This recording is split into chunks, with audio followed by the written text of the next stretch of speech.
Okay, Chadachi Yoweri Kaguta Museveni amaze nakkiriza omukutu ogwa NTV okuddamu okukola mu ggwanga Uganda.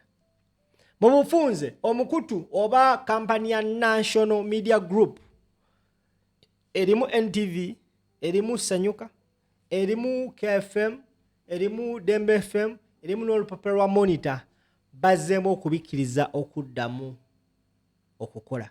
Mu kiwandiiko ekifulumiziddwa Nation Media bassebo ne bannyabe ennaku z'omwezi nga 28 omwezi ogwa July olunaku olwaleero. Omukutu ogwa Nation Media gufulumizza ekiwandiiko ku mikutu gyakyo egya social media nga bagamba nti National Media Group Uganda resumes operation. The Nation Media Group Uganda is pleased to announce the resumption of its operation. Our services across television, print, radio, and digital will be restored progressively as we complete the necessary operation arrangement.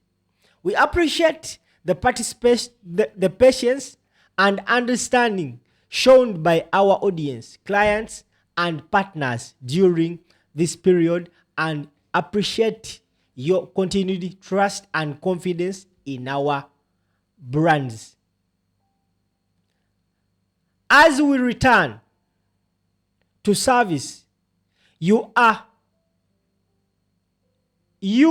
our focus remains the delivery of trusted and balanced journalism across all platforms.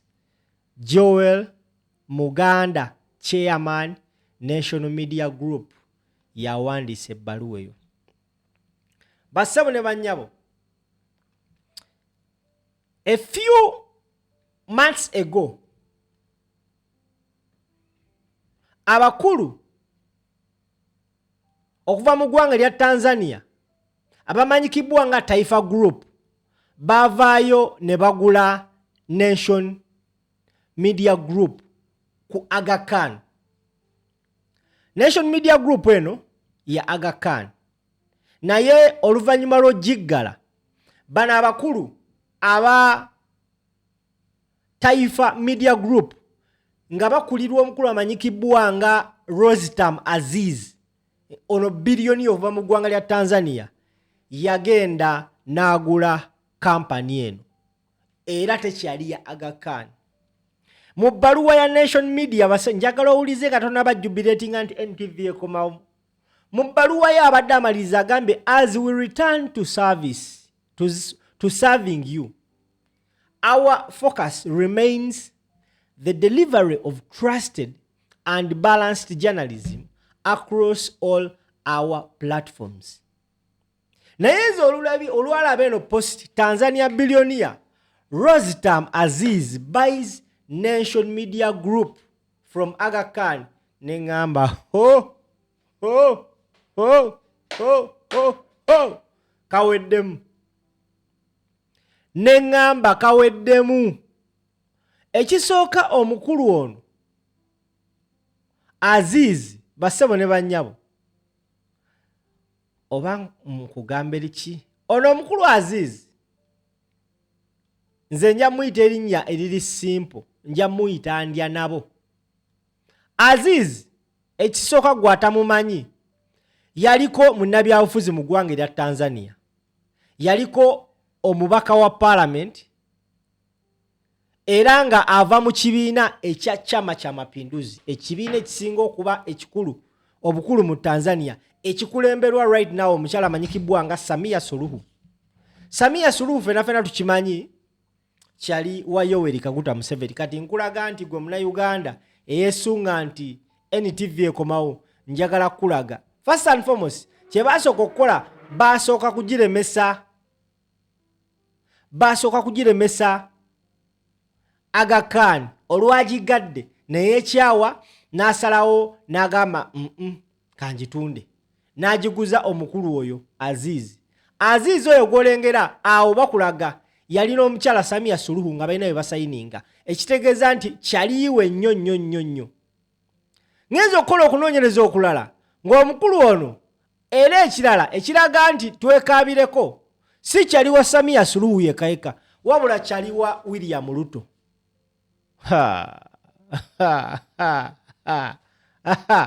Gwe Munnayuganda ndaba nga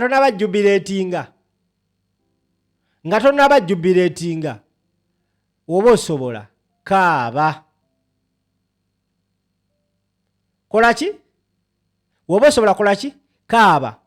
Omukulu ono olumala okugula eyo Nation Media basebo ne bannyabo yajja e Uganda waneeno n'amiitinga Yoweri Kaguta Museveni Entebbe era ne bakola enteekateeka yaabwe basebo ne bannyabo.